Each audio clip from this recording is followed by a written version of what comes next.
Euzu billahi mineşşeytanirracim. Bismillahirrahmanirrahim. Elhamdülillah ve salatu ve selamu ala Resulillah. Değerli arkadaşlar, Muhammed Ali Es-Sabuni'nin Et-Tefsirul Vadih El-Muyesser adlı eserinden Tevbe suresinin birinci ayetinden 16. ayetine kadar olan kısmının tefsirini ve bu tefsirin birinci dersini yapmak üzere birlikteyiz. Başlıyoruz bu sure-i celilenin tefsirini arz etmeye. Tefsiru surati Tevbe, Tevbe suresi tefsiri. Diyor ki, Hâzihi suratul kerimetu min evâhiri ma nezele minel Kur'anil kerim. Bu sure-i kerime, bu sure-i celile Kur'an-ı Kerim'in en son inen ayetlerindendir. Kime? Ala sahibi risaleti Muhammedin hatemin nebiyyin, peygamberlerin sonuncusu ve risaletin taşıyıcısı, Allah'ın elçiliğinin bayrakları olan Hazreti Muhammed'e ne zaman ba'de avdetihi min gazveti Tebuk, Tebuk gazvesinden indikten sonra Tebuk seferi var. O sefer Rum'a karşı, Bizans'a karşı düzenlenmiş. O seferden döndükten sonra وَقَدْ اِبْتَدَأَتِ السُّورَةُ بِهَذَا الْبَدْءِ الرَّهِيبِ اَلَّذ۪ي يُوحِي بِالْحَرْبِ اللّٰهِبَةِ السَّافِرَةِ. Efendim alevli, şiddetli ve açıkça, yani hiç üstü kapalı olmaksın, kapalılığı bulunmaksın, açıkça bir savaşı empoze ettiği için Sure-i Celile bu müthiş, bu şiddetli başlangıçla başlamıştır. Böyle şiddetli, sert bir üslupla başlamış Sure-i Celile. Kime yönelik savaşı empoze etmek üzere, savaşı emretmek üzere gelmiş? Kime yönelik? Ala ma'akili ehli şirki ve nifak. Şirk ve nifak odaklarına karşı. Müşrik ve münafıklık odaklarına karşı. Şirk ve nifak odaklarına karşı. وَلِهَذَا لَمْ تُذْكَرْ ف۪يهَا الْبَسْمَلَةُ. İşte bundan dolayıdır ki bu sure besmele ile başlanmamış. Neden? لِأَنَّ Bismillahirrahmanirrahim. Çünkü besmele adı verilen Bismillahirrahmanirrahim formülü emanun ve rahmetun, güvencedir ve rahmettir. Yani eman ve rahmetin aynasıdır. Onu yansıtıyor. Ve hâzihi suratu, bu sure-i celile ise câet bil va'idi vel azab, müşriklere yönelik tehdit ve azapla gelmiş, yani bunu yansıtacak bir üslupla geldiği için ve la tenasube beynehuma, besmele ile bu içerik, bu üslup arasında ilişki yani bulunmadığı için besmele yerleştirilmemiş. Değerli dostlar, bu bir hikmeti olabilir. Başka bir hikmeti de bu surenin içeriği, üslubu genellikle bir önceki sure olan Enfal suresinin üslup ve içeriğiyle benzerlik arz ediyor. Çok birbirine yakınlık arz ediyor. Dolayısıyla acaba onun devamı mıdır? Yani bu Tevbe veya diğer adıyla Berae suresi Enfal suresinin devamı mıdır? Yoksa mustakil bir sure midir? Tam bilinmediği için bu konuda tereddüt bulunduğu için besmele konulmamış. Besmele konulsaydı bir görüş net bir biçimde tercih edilmiş olurdu. Oysa kesin değil. Neydi o görüş? Yani mustakil bir sure olduğu. Konulmasaydı diğer görüş açıkça tercih edilmiş olurdu. Bu da oysa kesin değil. İşte bu tereddütten dolayı, yani hem başlı başına bir sure gibi görünse de besmele konmamakla diğer ihtimale de kapı açık tutulmuş, açık bırakılmış.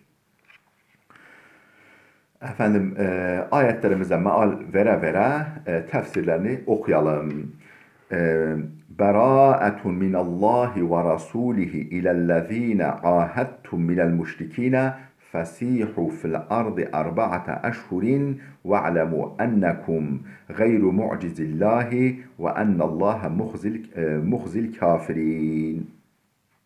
Bera'etun minallahi ve rasulihi. Bu Allah ve Resulünden bir ultimatumdur. Efendim bu bir ihtarnamedir. Kime? İlellezine ahadtum minel müşrikine. Daha önce kendileriyle antlaşma yaptığınız müşriklere. Daha önce antlaşma yaptığınız müşriklere Allah ve Resulünden bir ihtarnamedir, bir ultimatumdur. İki nokta üst üste. Nedir bu ultimatum? Fesihu fil ardı arba'ate eşhurin. Efendim yeryüzünde 4 ay serbestçe dolaşın. 4 ay size mühlet tanıyorum. Fesihu dolaşın. Efendim ticaret için dolaşın. İsterseniz efendim ilan edeceğiniz, bize karşı ilan edeceğiniz savaşa hazırlık için dolaşın. Yani keyfinizce, arzunuzca nasıl istiyorsan o şekilde yeryüzünde dolaşın. Ne kadar? Erba'ate eşhurin, 4 ay. وَعْلَمُوا ve şunu da bilin ki ennekum gayru mu'cizillahi. Siz Allah'a aciz bırakamazsınız. Allah'ın elinden kaçıp kurtulamazsınız. Ne yaparsanız yapınız, mağlubiyet sizin için kaçınılmazdır. Ve ennallaha muhzil kafirin ve Allah kesinlikle kafirleri zelil edecektir, rezil edecektir. Şimdi değerli dostlar, bu Sure-i Celil'e inmeden önce efendim Müslümanların değişik müşrik kesimleriyle yaptıkları antlaşmalar vardı. Efendim kimisi antlaşmalarına sadık kalmıştı ve antlaşmanın süresi diyelim ki 4 aydan fazla. 9 ay olan vardı. Efendim daha az süre kalan vardı antlaşmanın bitimine. Bu bir kesim. Yani antlaşmalarına sadık kalıp da antlaşmaları 4 aydan uzun olanlar. İkinci grup efendim antlaşmalarına bağlılık göstermeyenler. Mesela Mekke müşrikleri, biraz sonra örneğini söyleyeceğiz. Mekke müşrikleri gibi bunlar efendim Müslümanların halifi olan, yani antlaşmalıları olan, efendim yanında yer alan başka müşrik kabilelerle savaşa tutuşuyorlar. Yani efendim onlara saldırıyorlar. Tabi onlara saldırı bir pakt oluşturan Müslümanlara da saldırı anlamına geliyordu. Efendim bu şekilde ahitlerini bozan müşrikler vardı.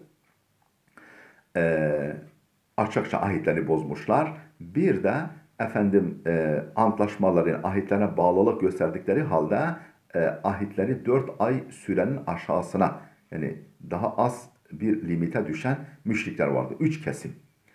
Şimdi efendim antlaşmalarına bağlılık gösterenler, eğer süre 4 aydan fazla ise o süreye kadar zaten antlaşma geçerli. Yani Müslümanlar antlaşmalarını bozmazlar. Yani yeter ki karşı taraf da o antlaşmaya, muahedeye bağlılık göstersin. İslam bu kesin.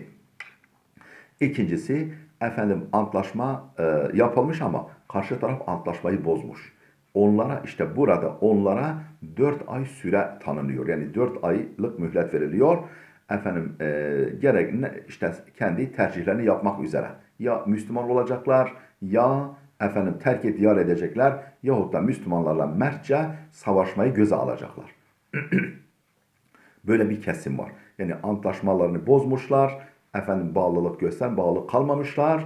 Efendim ama hadi siz bağlı kalmadınız, hadi bakalım ensenize binelim denmiyor. Onlara da 4 ay süre tanınıyor.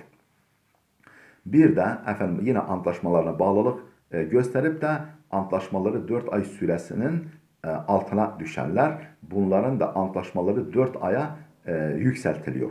4 ay kadar uzatılıyor.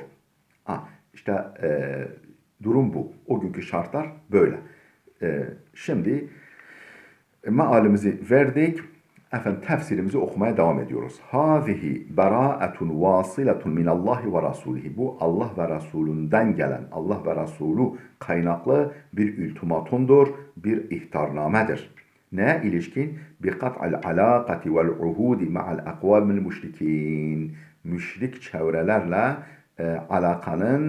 alakaların, ilişkilerin ve ahitlerin sona erdirilmesine ilişkin, sona erdirildiğine ilişkin efendim müşrik kavimler, müşrik çevrelerle efendim ilişki ve ahitlerin sona erdirildiğine yönelik. Kimdir o müşrik çevreler? اَلَّذ۪ينَ نَقَدُوا عُهُودَهُمْ مَعَ رَسُولِ اللّٰهِ sallallahu aleyhi ve selleme. Resulullah'la akdetmiş oldukları, kurmuş oldukları ahitlerini bozan müşrik çevrelere.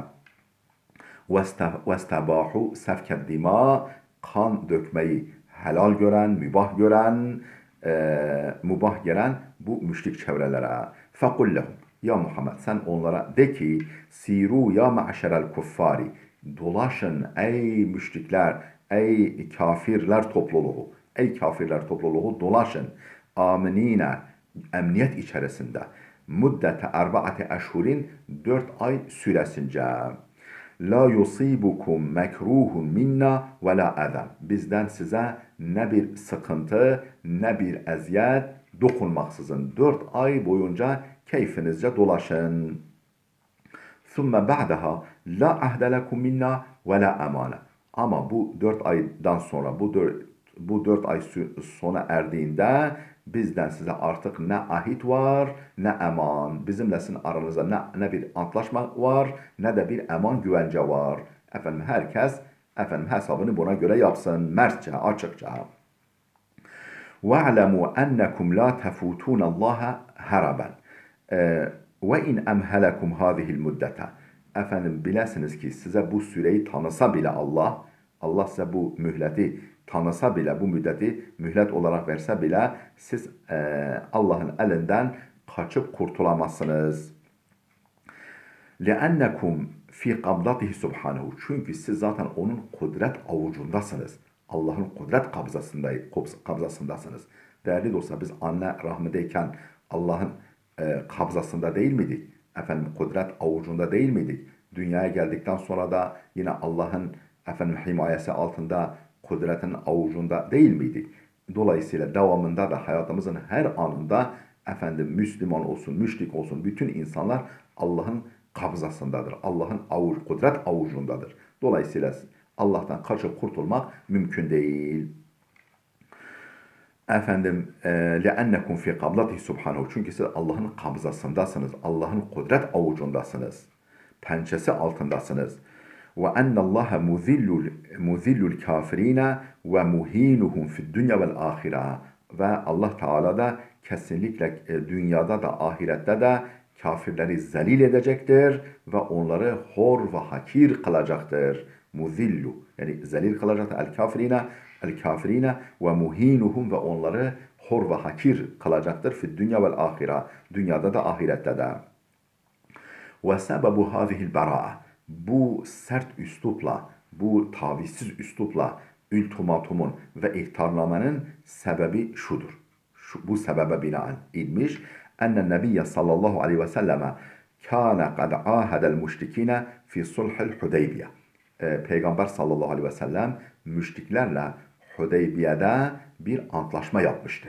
Hudeybiye muahedesi adıyla bir antlaşma yapmıştı. İçeriği neydi? Ne üzere antlaşmıştı? Ala vakfil harbi beynehu ve beynehum 10 sinine. Yani Müslümanlarla müşrikler arasında 10 yıl boyunca savaş yapılmayacağına dair. Yani ateşkes, savaş yapılmayacağını, savaşın sona erdirildiğine dair 10 yıl bir antlaşma yapmıştı. Ahaduhu ala en la yuharibuhu ve la yu'inu aleyhi ahadan. Onlarla antlaşma yapmıştı. Ala en la yuharibuhu, onların peygamberle ve Müslümanlarla savaş etmemelerine binaen, savaş etmemeleri üzere. Ve la yu'inu aleyhi ahadan, ve peygambere karşı, Müslümanlara karşı kimseye yardım etmemeleri üzere. Bu şartlarla antlaşma yapmıştı. Yani ne kendilerine karşı ve la ala men dakhala ma'a Rasulillahi sallallahu aleyhi ve sellem fi hilfihi, ve Hazreti Peygamber bu antlaşmada peygamberin yanında yer alan, yani Müslümanların tarafında yer alan müşriklere karşı da, yani kimse yardımcı olmamak üzere, yani ne direkt Müslümanlara karşı kimse yardım edecekler, ne de Müslümanların taraftarları olan, onların paktında yer alan diğer çevrelere karşı, müşrik de olsa diğer çevrelere karşı kimse yardımcı olmamak üzere Mekke müşrikleriyle Hazreti Peygamber bir antlaşma yapmıştı Hudeybiye'de. 10 yıl savaşı sona erdirme, savaşı durdurma antlaşması. فَنَقَضُوا عُهُودَهُمْ müşrikler ahitlerini bozdular.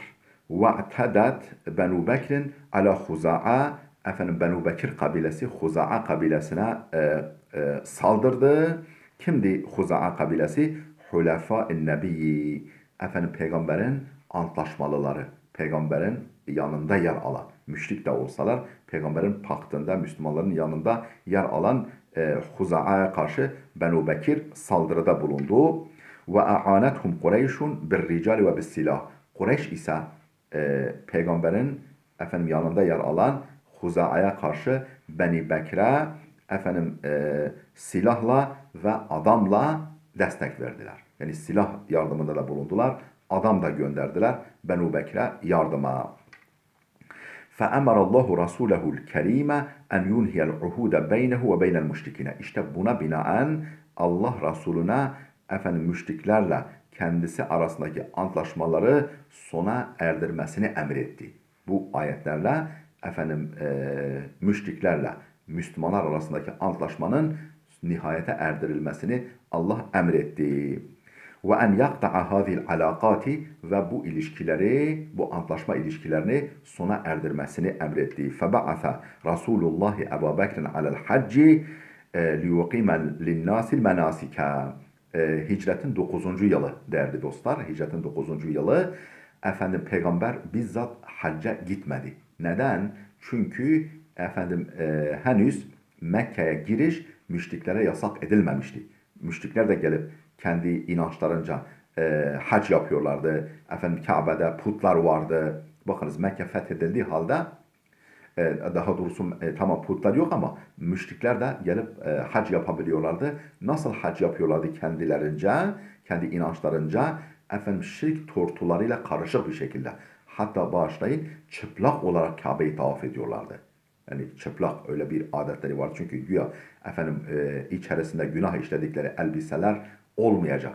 O elbiselerle günah işledikleri için o Kabe'de işte mübarek mekan o elbiseleri çıkarıp çıplak olarak tavaf ediyorlar. Peygamber bu manzaraları görmemek için gitmiyor. O sene gitmiyor. Belki bir hikmeti bu olsa gerek. Kimi görevlendiriyor? Tabi Müslümanlar da gidiyorlar. Müşrikler de geliyorlar. Hazreti Ebu Bekir'i emirul hac, hac emiri olarak peygamber tayin ediyor. Feba'afe Resulullah Ebu Bekir'in alel hacci, hac emiri olarak Ebu Bekir'i gönderdi peygamber. Liyukime linnasil menasike, insanlara hac uygulamalarını yaptırsın diye, hac menasikini yaptırsın diye, onlara rehberlik etsin diye. ثُمَّ اَتْبَعَهُ بِعَلِيِّ بْنِ Abi Talib.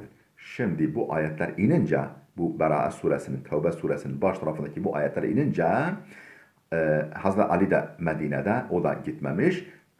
Hazreti Ebu Bekir Ali'ye bu ayetleri veriyor.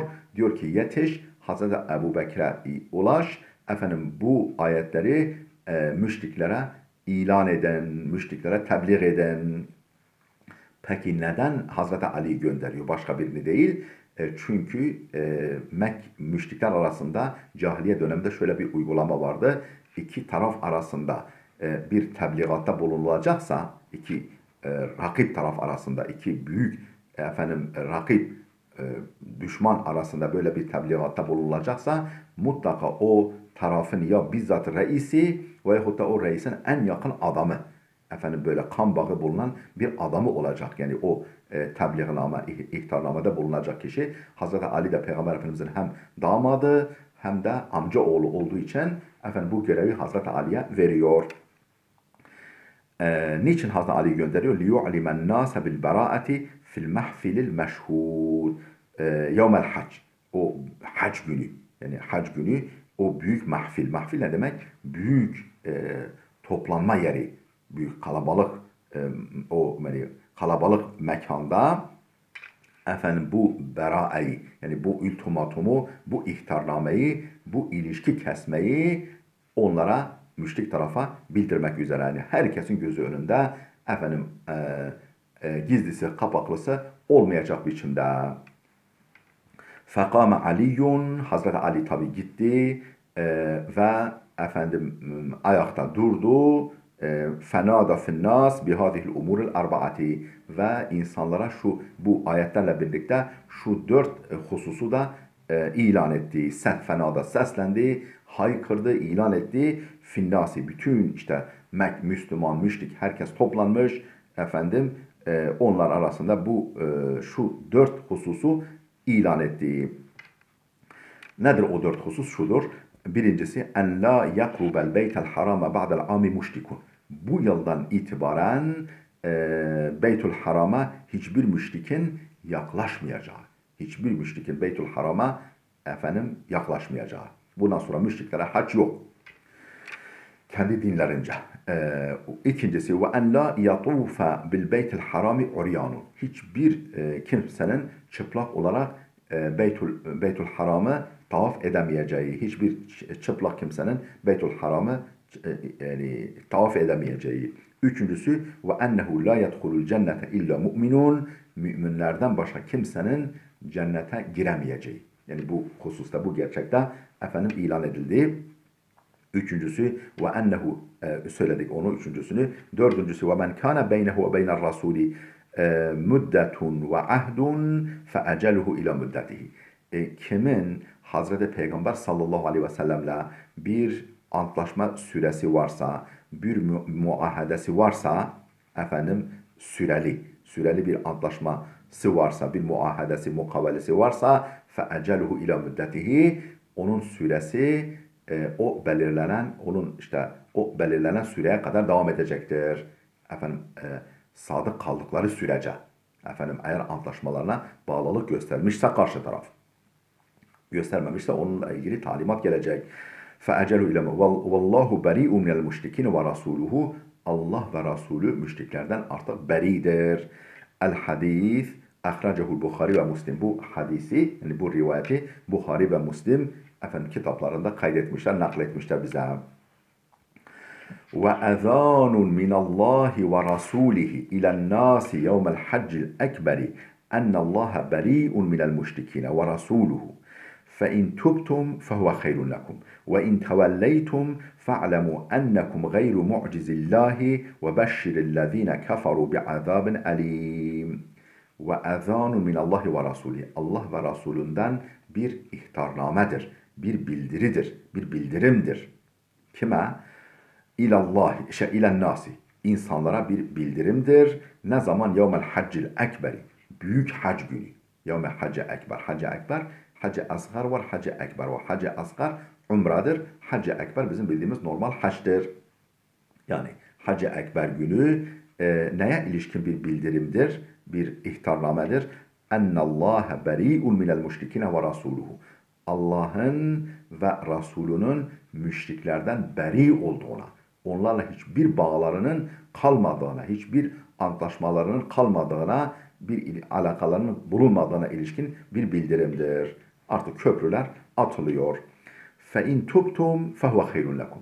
Eğer tövbe ederseniz, yani şirkten vazgeçip imana gelirseniz, bu sizin için daha hayırlıdır. وَاِنْ تَوَلَّيْتُمْ.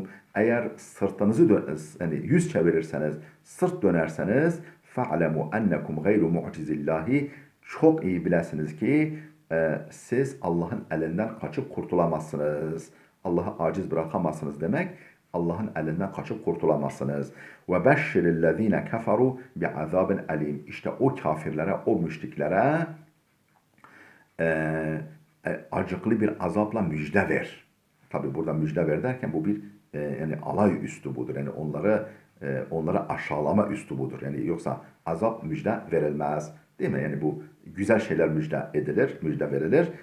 Bu وَبَشِّرِ الَّذ۪ينَ كَفَرُوا. O kafirlere, işte o kafirlere müjde ver ki neyi? بِعَذَابٍ أَلِيمٍ. Can yakıcı bir azabı o müşriklere müjde ver. Tefsirini okuyoruz. Ey i'lamun minallahi vadihun sarihun. Bu Allah'tan açık ve net bir i'lamdır. Bir ilandır, bir bildirimdir. Kime? İlâ kâffetin nâsi. Bütün insanlara. Bütün insanlara. Neye ilişkin? Bi beraatillahi teala ve beraati rasulihi minel müşrikine. Efendim Allah ve Resulünün müşriklerden beri olduğuna, müşriklerle hiçbir bağının, alakasının, ilişkisinin kalmadığına, hiçbir antlaşma, efendim sözleşme bağının kalmadığına. Kimdir o müşrikler? Hangi müşrikler? اَلَّذ۪ينَ نَقَضُوا الْعُهُودَ نَقَضُوا الْعُهُودَ ahitlerini nakz eden, ahitlerini bozan o müşriklerle. وَقَيَّدَهُ بِالْحَجِّ الْاَكْبَرِ Peki neden Hac-ı Ekber günü dendi? Neden Hac-ı Ekber'le sınırladı, yani kayıtladı? لِأَنَّ الْعُمْرَةَ تُسَمَّى الْحَجَّ الْأَصْغَرَ Çünkü umraya Hac-ı Asgar deniyordu. O gün Hac-ı Ekber günüydü. Yani normal hac günüydü.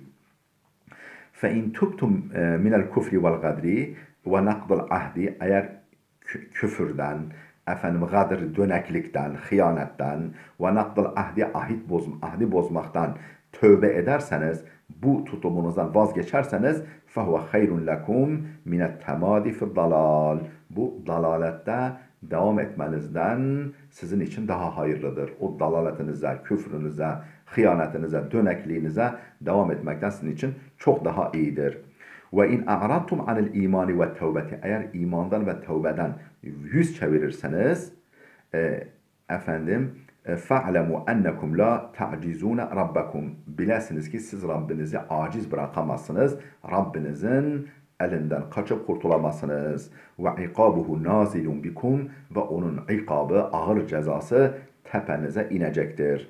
Vel beşaratu ve isti'maluha fi'ş-şerri li'tehakkumi buradaki beşaret tırnak içinde müjde kelimesi ve acı bir durumu haber vermede kullanımı littehakkumi alay etmek içindir. Onları hafife almak içindir. Ke kavlihi subhanehu şu ayet-i kerimede de olduğu gibi beşşiril münafıkine münafıkları müjdele bi enne lehum azaben elima kendilerine can yakıcı bir azap olduğunu münafıklara müjdele. Ve hâzihi min esalibil Arab yani Araplar bu üslubu kullanıyorlardı. Yani birisiyle alay etmek için işte ona şu cezayı müjde ver deniyordu diyorlardı Araplar. Tabi Kur'an'da Arapça indiğine göre o üslubu kullanıyor. Kime ilişkin Araplar böyle bir ifade kullanıyorlardı? Fimen aradu es-suhriyete minhu efendim hafife almak, tahkir etmek, alay etmek istedikleri kimseye. İllellezîne âhettum minel müşrikîne thumme lem yanqusukum şey'en ve lem yuzâhiru aleykum ahaden featimmu ileyhim ahdehum ila muddetihim innallâhe yuhibbul muttakîn. Efendim bu bildirim kimedir? İşte o belli müşrik. Ama hangi yani istisnası var mı? Hangi müşrikler bunun dışında? Evet var. Şu müşrikler onun dışında. İllellezîne âhettum minel müşrikîne ancak müşriklerden kendileriyle antlaşma yaptıklarınız. ثُمَّ لَمْ يَنْقُسُوكُمْ şeyen. Sonra o antlaşmalarından hiçbir yani eksiklik bırakmayan, hiçbir efendim ihmalde bulunmayan o antlaşmalarında bulunmayan müşrikler hariç. Yani kendileri antlaşma yapmışsınız, onlar da harfi harfine antlaşmalarına bağlı kalmışlar. Onlar bu şeyin ultimatumun dışında.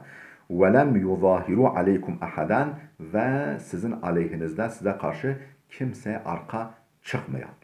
Yani antlaşmalarına bağlı kalan ve size karşı kimseye arka çıkmayan, kimseye destek vermeyen müşrikler hariç. Ne yapın onlara karşı? فَاَتِمُّ اِلَيْهِمْ ahdehum Onlara verdiğiniz ahdi tamamlayın. Süresi ne kadarsa 5 aysa 5 ay, 6 aysa 6 ay, 9 aysa 9 ay. Ondan sonra onu sonuna kadar sürdürün. Efendim min gayri inqasın ve la iptalin ne bir kusur işleyerek ne de iptal ederek ne bir yani ihmalkarlık yapın o anlaşmanızda ne de iptal edin. Yani tamamen siz de bağlı kalın. Fe innallaha yuhibbul muttakine li rabbihim. Hiç kuşkusuz Allah Rabbine karşı yani Allah'a karşı takvalı davranan kullarını sever. Yani antlaşmalara bağlılık göstermek bir takvanın gereğidir. Allah bu şekilde takvalı olanları sever. El-muttakine li rabbihim el-mufine li uhudihim ve ahitlerine bağlılık göstererek Allah'a karşı takvalı davrananları Allah sever. Ve hâzâ min celâlil İslam ve sumûvihi ve azameti. Bu İslam'ın yüceliğinin, yüksekliğinin, azametinin örneklerindendir. Yani müşrikleri bile ayırt ediyor. Diyor işte bunlar hain, bunlar sadık. Yani onları bir tutmuyor. Bu İslam'ın celalinin, yüceliğinin ve azametinin örneklerinden bir tanesidir. Nedir o örnek? Ennehu ceale iptalel uhud, ahitleri iptal etmeyi sınırlamış, indirgemiş, kasiran alellezine khanu ve nakadul ahde. Hıyanet yapan ve ahdi bozanlarla sınırlaması, onlara indirgemesi İslam'ın yüceliğinin bir işaretidir, bir örneğidir. Emmellezine veffav ve lem yagdiru, vefa gösteren, ahitlerine, sözleşmelerine, antlaşmalarına vefa gösteren ve döneklik, hıyanet yapmayanlara gelince fakat emara subhanehu bi itmami ahdihim, Allah Celle Celaluhu onlara verilen sözü tamamlamayı, sonuna kadar sürdürmeyi emretmiştir. Ahdehum lehum muraaten li hukukil ahd. Ahdin hukukuna gözeterek, yani antlaşmada bir hukuku vardır, onu gözeterek. فَلَا مُسَوَّةَ بَيْنَ الْغَادِرِ وَالْوَفِيِّ. Hiç kuşkusuz hıyanet yapanla ahdine vefa gösteren arasında eşitlik yok. İkisi kesinlikle bir tutulamaz. Değerli dostlar, burada dursun. Gelecek dersimize kadar Allah'a emanet olun.